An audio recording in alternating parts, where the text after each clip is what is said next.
Fifaninanana tennis tamin'ny herinandro nandritra ny herinandro maromaro tsika nanaraka ny fifaninanana Masters BYD tanterahana teny lafiteny tamin'ny herinandro teo ary no nanaovana kosa indray ny fanolorana ny loka sy ny maripakasitrahana ho an'ireo mpandresy ireo mpandray anjara. Tsy teny ankianja intsony no nanaovana izay fanolorana ny loka izay araky ny nambaran'ireo mpikarakara fa napetraka amin'ny toerana tokony ho izy zareo mpandresy tamin'ity mampifanomezana fahafapo sy fanomezana lanja ireo mpilalao tennis malagasy moa no tena antony izay ka tetsy amin'ny grill tetsy lasity no nanatanterahana ny fanomezana ny amboara.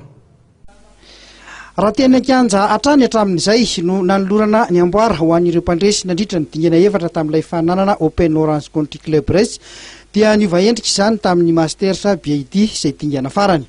Fanomezam-boninahitra ireo mpilalao hoy ny mpikarakara dia nomena ny tsara indrindra izy ireo.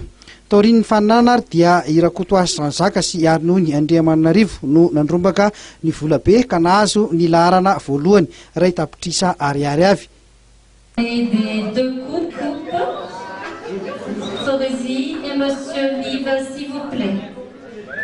Voilà, ça c'est pour Pistoresi. D'accord. Voilà, il y a tout ça encore à donner.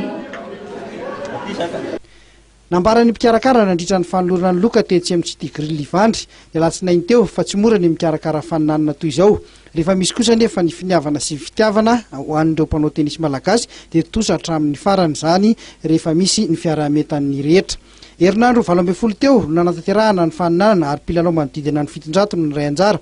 Tratra ny tanjona hoy Michel Razakabona satria anisan'ny nanosika mafy tao anatin'ny ity faninanana ity ireo sokajy zandriny mba ahafahany izy ireo miatrika faninanana iraisam-pirenena. Fanampina ny zanak'izy ireo indrindra moa no anisan'ny nikarakarana ity faninanana ity. Nahitaim-boka izany satria dia anisan'ny niatrika ny fiadinan'ny tompon-takany Afrika miaro zo sy Oseanina eo amin'ny sokajy zandriny ny volana Janoary ho avy izao.